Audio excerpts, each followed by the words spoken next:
خۆی تەعالا زیاترمان بۆ ببارێنێت.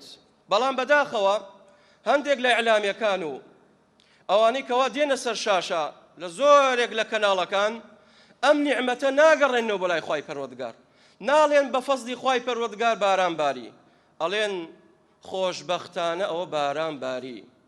ئەیگەڕێنەوە بۆ لای بەخت، نایگەڕێنەوە بۆ لای خوای پەروەردگار. بەڕاستی ئەوە نەقسە لە عەقیدە، ئەوە نەقسە لەوەی کەوە ئەو کەسە زۆر نەفام و جاهیلە بەرامبەر ڕەب العالەمین. وەڵڵاهی خوای گەورە بناسێ نابێ قسانە بکات.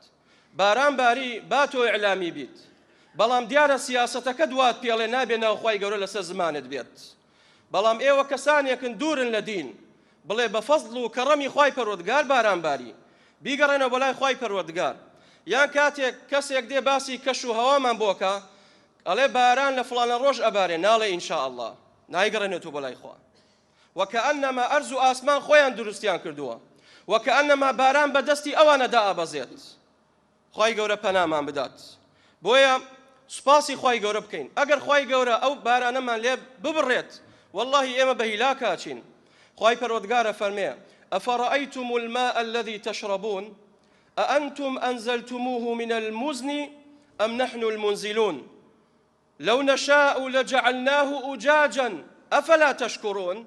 خوای پەروەردگارە فەرمێت: ئایا نابینن بە چاوی خۆتان هەست ناکەن بەو نیعمەتە کێ هەیە لەو هەورانە ئاوتان بۆ ببارێنێت، چۆن ئاوێکی پاک و سازگار مبارەک و طاهر و مطهر خوای پەروەردگار بۆتان دەبارێنێت. خوای پەروەردگارە فەرمێ: ئێوە دەیبارێنن یان ئێمە دەیبارێنین. لەو نەشاء لەجەعەلناه ئوجاجا، ئەگەر ویستمان لێ بێ و ئاوە سوێرەکەین، ئەگەر ویستمان لێ بێ و ئاوە شۆرەکەین، هەر ناتوانن بیخۆنەوە. ئەفەلا تەشکوڕون، ئەی بۆ سوپاسی خوای گەورە نەکەین؟ ها کاتێک ئاور لێ ببڕێ دووسێ ڕۆژێک ئەبێ حاڵت چۆن بێت؟ داوا لە جیرانەکەتەکەی سۆندەکەت بداتێ بۆی ئاو پڕکەیت، سوپاسی ئەەکەیت، بەڵام سوپاسی خوای گەورە ناکەیت. شەو و ڕۆژ لە نیعمەتای بارانت بۆ ئەبانێنێت. کە ئاوت نەبوو تەلەفۆنەکەی بۆ سایق تەنکەرێک کاکە یەک تەنکەر ئاوم بۆ بێنێ، وەڵڵای حاڵم نەماوە، ئاو و ئاوەدانی. بەڵام کە ئاو نەبوو ئاوت بۆ دێنێ، ئەو جالەبان ئەوە داوای 25 لێ بکە 50 ئەدەیتێ و سوپاس چیەکەیت. بەڵام خوای پەروەردگار ئەو نیعمەتەمان بۆ بارێنێت، ئێمە سوپاسی خوای گەورە ناکەین.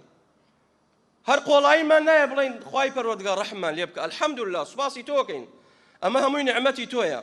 ها چەندێ جاهلین، ها چەندێ نەفامین، چەندێ غافڵین لە گەورەی و عەظەمەتی خوای پەروەردگار. کەواتە مطیرنا بفضل الله.